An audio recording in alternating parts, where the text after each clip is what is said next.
Now to a developing story that we're following out of Texas. A lawsuit filed against the Army and a military OB-GYN is alleging years of sexual assault and abuse against women on multiple bases. So let's get to our breaking news correspondent Shanelle Kaul in the CBS newsroom in New York. She's been following this story. So Shanelle, what have you learned about this complaint?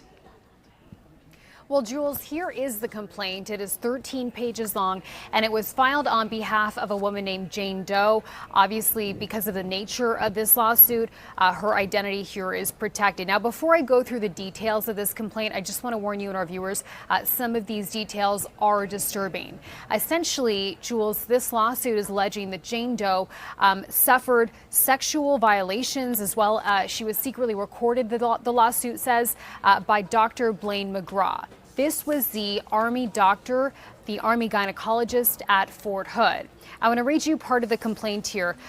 There's a section that says, quote, over the course of roughly 7 to 8 appointments, Dr. McGraw groped, touched, and examined Jane Doe in ways that had nothing to do with healing, performing invasive breast and vaginal examinations in ways that were unnecessary, humiliating, and profoundly violating, and which had nothing to do with the medical issues for which she sought care. It also notably goes on to say, quote, the Army allowed this conduct to occur. So earlier today, I spoke to Andrew Kobos. This is the attorney who's representing Jane Doe in this lawsuit. Here's what he said when I asked him about just how many victims he believes there are in this case. Listen.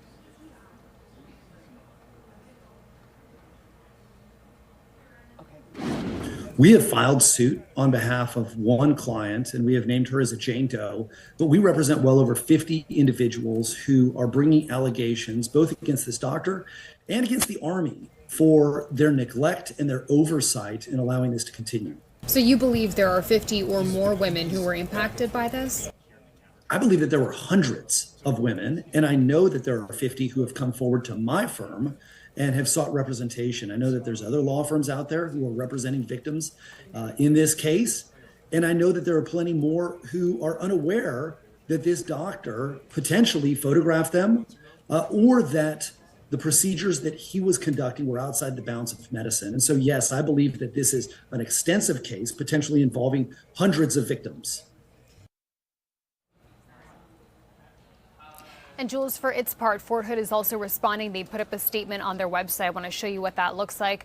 Part of it says that Fort Hood officials are now contacting all of the doctor's patients. They're also providing them with a number for dedicated call centers. So if anyone has any questions, they can have them answered there.